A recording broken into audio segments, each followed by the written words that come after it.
guys, today we have a review of the Oshkosh P Series snowplow, and it's made by Sword in 1/50th scale. I bought it for the truck, but the plow is a nice addition too. We have a back to it here.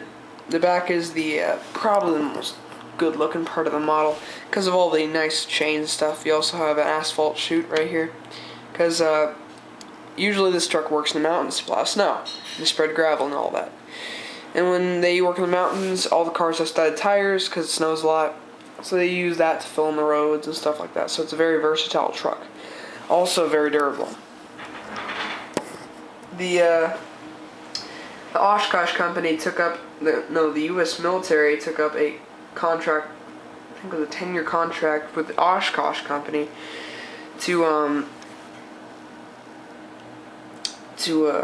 make their hets because they're so durable. They actually got taken up by the U.S. military to make their hets and HMETs, which are the head is the heavy equipment transport of the military. It's basically a really cool lowboy, and all their trucks are big, mean looking.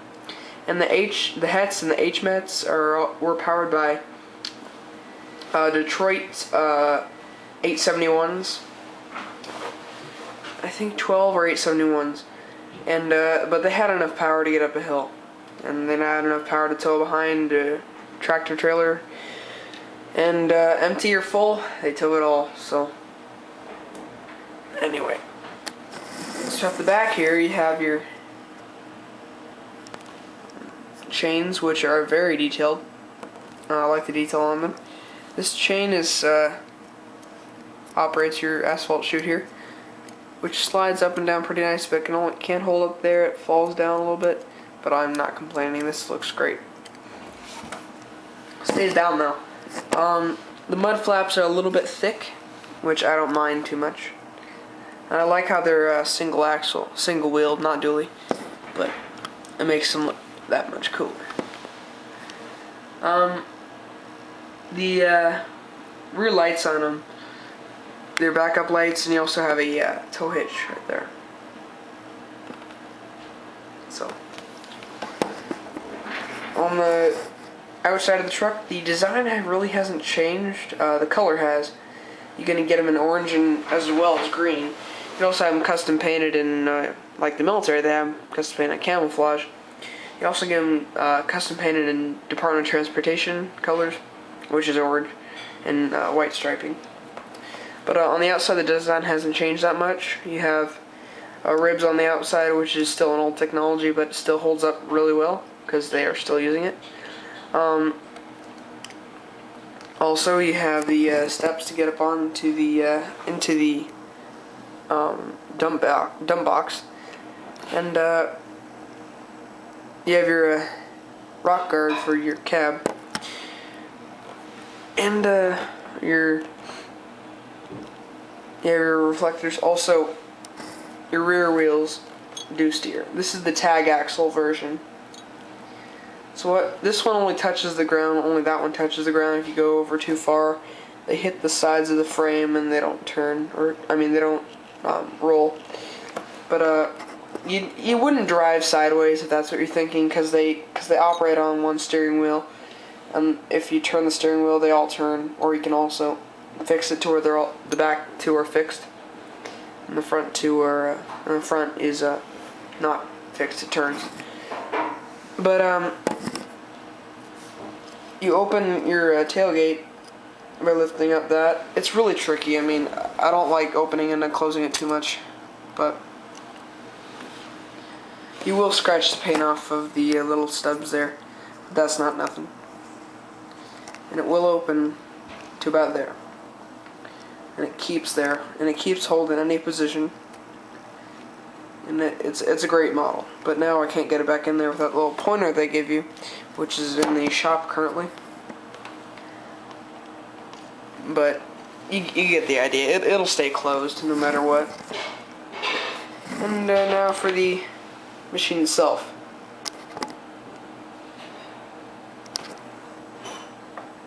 Okay. Up front you have your diesel tank. It holds Can't remember how much, but it was about average truck. This is an on and off highway truck. It's very versatile. I can haul gravel, sand, silt. I can even haul snow away, which is, of course, all trucks can do that, but this one does really specially. The mud flaps on the front as well also does raise with the action of that cylinder right there, and somewhat of an excavator-like dog bone linkage. But I don't know why Oshkosh did that. Probably because they can use less cylinder and get higher dumping range, but also you lose power. But I guess they have a reduction cylinder. I guess it's easier to work on. If it gets stuck, you just go on there, so having to get a ladder and go up there. I don't know, but it works out. It's a pretty neat little feature. Also, the cylinder will hold. It's very smooth. I was surprised to see how smooth it was. It'll hold right there, but not really much else. It'll start sinking. But not too much of a disappointment. Actually, I wouldn't even call it a disappointment. The model is amazing. And for the price, I really am not complaining. And really detailed paint, I have to say. The yellow, I got it in yellow because it looks pretty cool in yellow. And you have a flat black fender step there.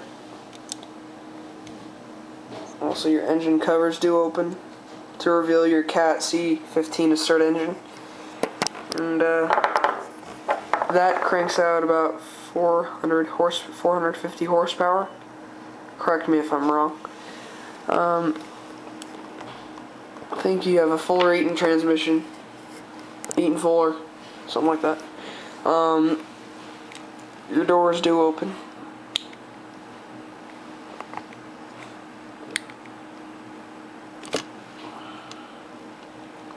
To reveal your very detailed cab interior.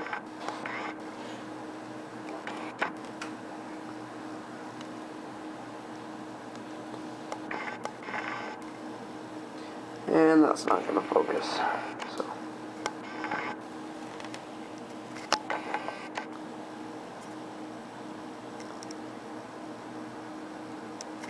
Okay, so you have not a whole lot of detail, mostly paint. But the seats are modeled well.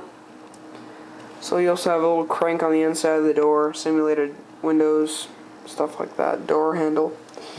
You also have a steering wheel, of course, and your gauges, RPM, fuel, and speed. The new ones have a computer. You can monitor pressure on the hydraulics and things like that. The covers close back up, door closes, steady and smooth. 2 chrome air horns up top, and up front is your lights, warning beacon, and mirrors. You also have I really like this look on the trucks. It's not just etched through. It's not just a sticker. It's etched through actually on the heater, on the heating. It just helps it's kind of like a muffler, but it helps the heat go away from the stack, so you don't lose heat. Because in these trucks they operate in the cold, and they used to go through the dump box, but now they don't, because they're made from stronger steel, so it won't crack in the cold.